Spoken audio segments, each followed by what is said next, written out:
پاکستان کو ہم چیتا دینا چاہتے ہیں کہ اپنے ملک کی مائنورٹیز کے ساتھ انصاف کرو، ان کے اوپر ظلم نہیں ہونا چاہیے۔ ہمیں RSS، وشو ہندو پریشد اور بجرنگ دل کا علاج تلاش کرنا ہے، یہی مسئلے کا سب سے بڑا حل ہے۔ ہمیں اپنا دیش 5 سال کے لیے کسی کو دینا ہے، ہمیں ان سے بات کرنی چاہیے، اپنا ٹینڈر دو، 5 سال کا ایجنڈا بتاؤ، روٹ میپ بتاؤ، کیسے چلاؤ گے 5 سال۔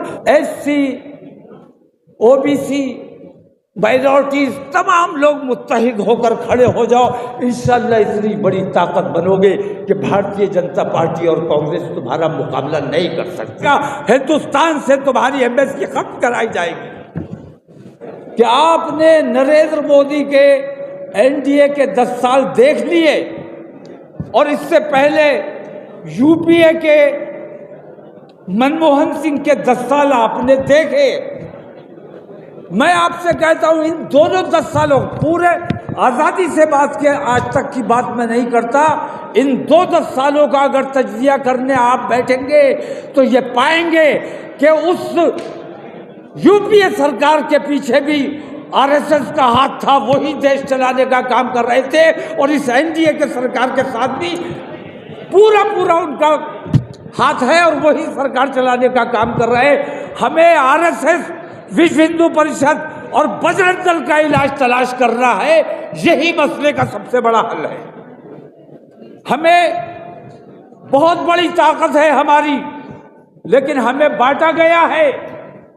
تم مسلمان ہو، تم دلت ہو، تم پچھڑے ہو، اگر ہم تمام متحد ہو کر آج کھڑے ہو جائیں تو نہ NDA ہمارا مقابلہ کر سکتی ہے اور نہ یہ انڈیا والا گٹھ بندھن ہمارا مقابلہ کر سکتا ہے۔ اگر کرنا ہے، اپنے دیش کا کام کرنا ہے، اپنے دیش کے لیے مرنے کا جذبہ رکھتے ہو تو آج اٹھ کر کھڑے ہو جاؤ، دلت اور مسلم تمام کو متحد کرو، تمام کے تمام متحد ہوں گے تو ہم تیسرا مورچہ بن سکتے ہیں اور برابر کی لڑائی لڑ سکتے ہیں۔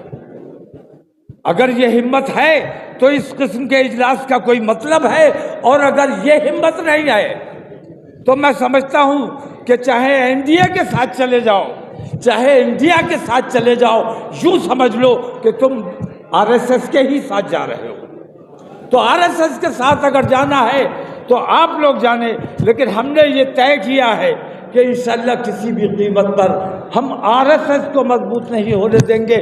کانگریس کے جیتنے سے بھی RSS مضبوط ہوگی اور بھارتیہ جنتا پارٹی کے جیتنے سے بھی RSS مضبوط ہوگی۔ ہم دلت ہے،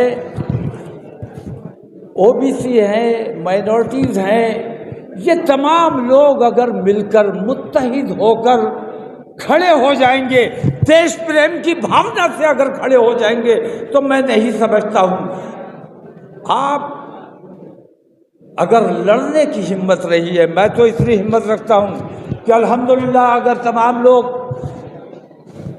متحد ہونے کا وعدہ کریں، ایمانداری کا وعدہ کریں تو انشاءاللہ تیسرا مورچہ بنایا جا سکتا ہے۔ لیکن اگر تیسرا مورچہ نہیں بھی بنایا جا سکتا تو اتنا ضرور کیا جا سکتا ہے کہ ہم اپنا ایک متحدہ محاذ بنائیں اور کم سے کم اپنی شرطوں میں یہ رکھیں کہ اب ہم نے تمہارا جھنڈا نہیں اٹھانا ہے، ہمیں کم سے کم 50 ٹکٹ چاہیے، ہم خود جا کے اپنا کام، ملت کو، دلتوں کو اپنا کام خود کرنے کی طاقت اور صلاحیت اپنے اندر پیدا کرنی چاہیے۔ محتاجی کا توق اتار دو۔ اور آج تو ہمیں کانگریس نے محتاج سمجھا ہوا ہے کہ جائیں گے کہاں؟ ہمیں یہ بتانا ہے کہ ہم محتاج نہیں ہیں، ہم محتاج نہیں ہیں۔ ہم اس بار 2024 ہندوستان کے لیے بہت اہم ہے، اس کو غیر ذمہ داری سے اگر نظر انداز کر دیا، اس کی اہمیت کو نظر انداز کر دیا، ہندوستان کے مسلمانوں کا بھی مستقبل طے ہونا ہے اس 2024 میں، اور ہندوستان کس راہ پر جانا ہے، ہندوستان کیسا ہندوستان بننا ہے، یہ بھی 2024 نے طے کرنا ہے۔ اس لیے میرے بھائیوں، کسی بہکاوے میں آنے کی ضرورت نہیں ہے، کسی کا جھنڈا اٹھانے کی ضرورت نہیں ہے۔ ایک بار